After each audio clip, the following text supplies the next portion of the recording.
sobre los informes.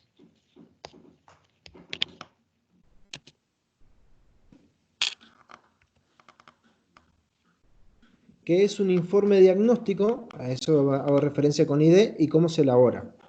El diagnóstico es de suma importancia, ya que nos va a permitir, entre otras cosas, lo que vamos a nombrar ahora. Conocer las características de los niños, fortalecer, sus fortalezas y también los desafíos que podemos encontrar en el grupo que nos haya tocado. Entender el porqué de sus acciones. Y lo más importante, lo que quieren y necesitan para lograr el desarrollo integral de sus capacidades. Para esto nos va a servir un informe diagnóstico. Es una herramienta muy valiosa en la tarea de docente, poder hacer un buen diagnóstico. Para esto tenemos que ser muy buenos observadores. El objetivo es que el profesor pueda registrar cómo recibió al grupo y así diseñar actividades y planificar, lo que se realizará en las jornadas de intervención con el propósito de poner en práctica las estrategias más aptas para el grupo de acuerdo a sus características. Ustedes ahora se encuentran en la etapa del informe diagnóstico. Lo que les va a permitir el informe diagnóstico es poder después diseñar actividades y planificar, acorde a los grupos que a ustedes les hayan tocado. Informe diagnóstico grupal. Forma parte del diagnóstico pedagógico integral. Nos va a permitir conocer, analizar y evaluar la situación actual del grupo. Todo lo que ustedes estaban hablando recién surge de todo este proceso que han llevado esta semana.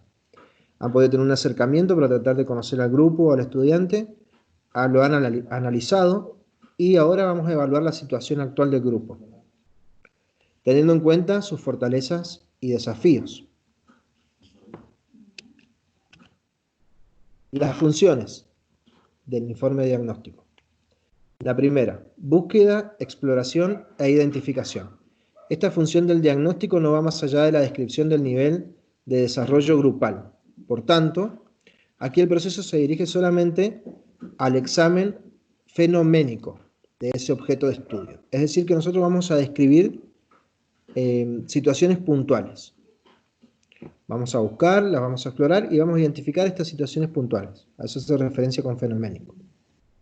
La segunda función de este informe es reguladora y orientadora. Está básicamente relacionado con la posibilidad que tiene el diagnóstico grupal de conducir todo el proceso de modificación, sobre la base del establecimiento de un sistema de decisiones a partir de las estimaciones y el conocimiento de la realidad grupal. Si nosotros no conocemos al grupo, va a ser muy difícil que podamos realizar una buena intervención, una buena planificación, una buena actividad. Y la tercera función, interpretativa, preventiva y potenciadora. Esta función está dirigida a la posibilidad que brinda el diagnóstico grupal de elaborar estrategias en dependencia de sus potencialidades y desafíos. Esa fue la actividad que ustedes tuvieron que realizar ayer, por ejemplo. Esas sugerencias son estrategias. Estrategia. El diagnóstico grupal solo será efectivo si la actividad diagnóstica no se dirige acertadamente sobre la base de una estrategia que se caracterice por, esto tenemos que tener en cuenta, una adecuada planificación en función de los objetivos previamente establecidos.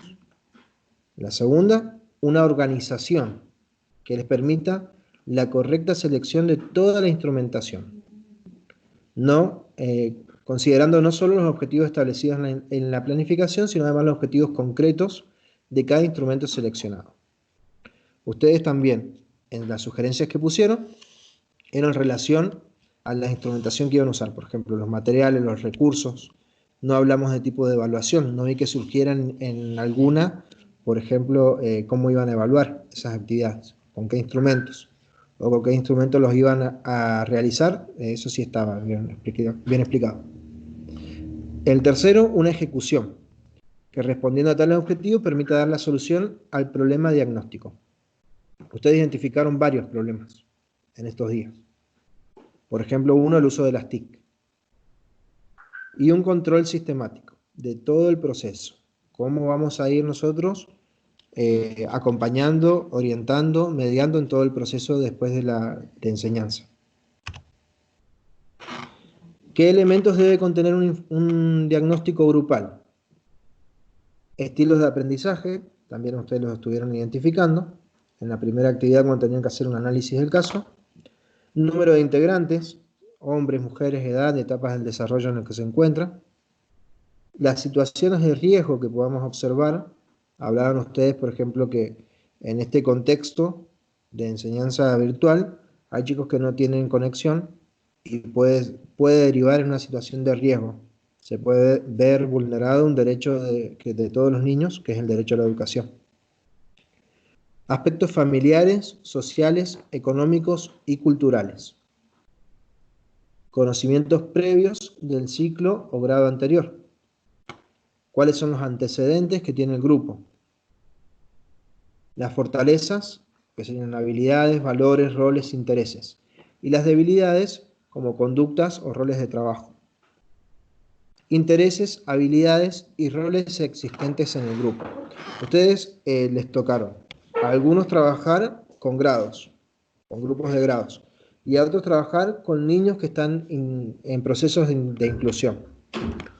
Y otros, también otros de los casos, les tocó trabajar con chicos que están con integración de centros privados. Entonces vamos a ver cuáles son los roles de los niños en cada uno de esos contextos. Y al final del taller, la idea es que podamos analizar todos los elementos que han intervenido en esto de los roles. Si es lo mismo un chico en integración, un chico que está en un proceso de inclusión educativa, o cuando hablamos de un grupo de educación especial. El formato.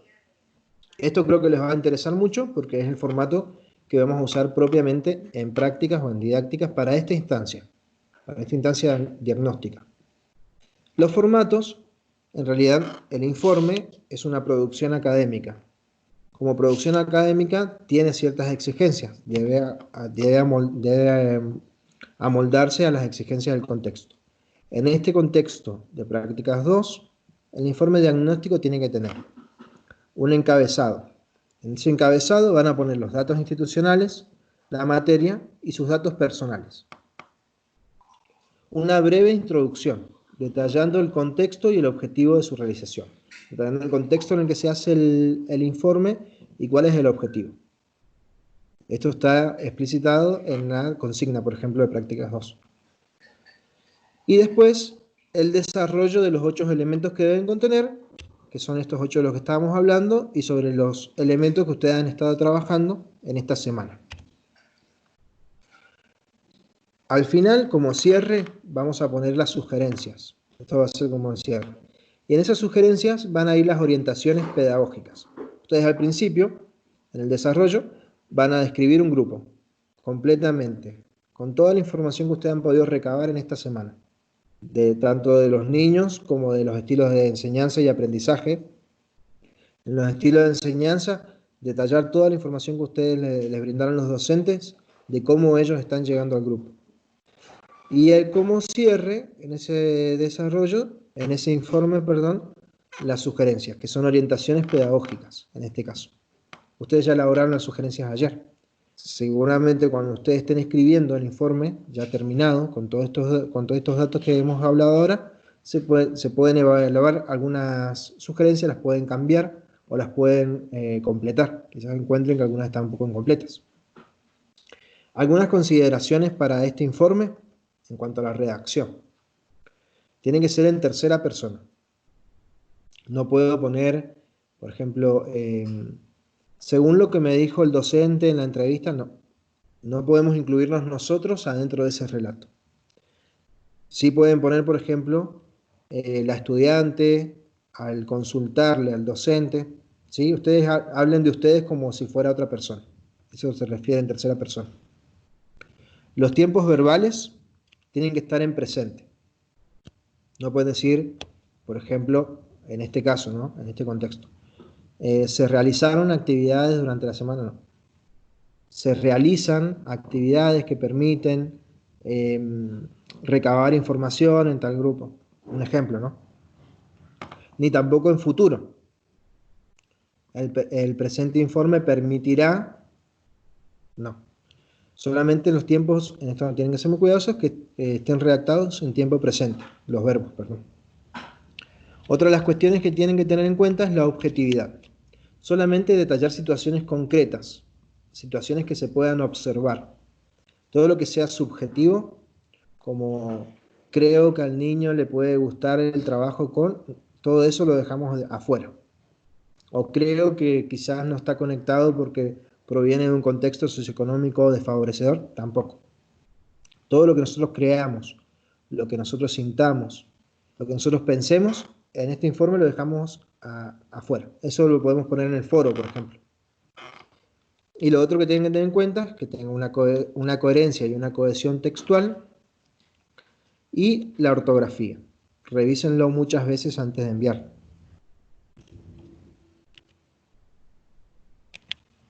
Hasta acá ha llegado la explicación sobre el informe. Ahora vamos a abrir un espacio para las consultas.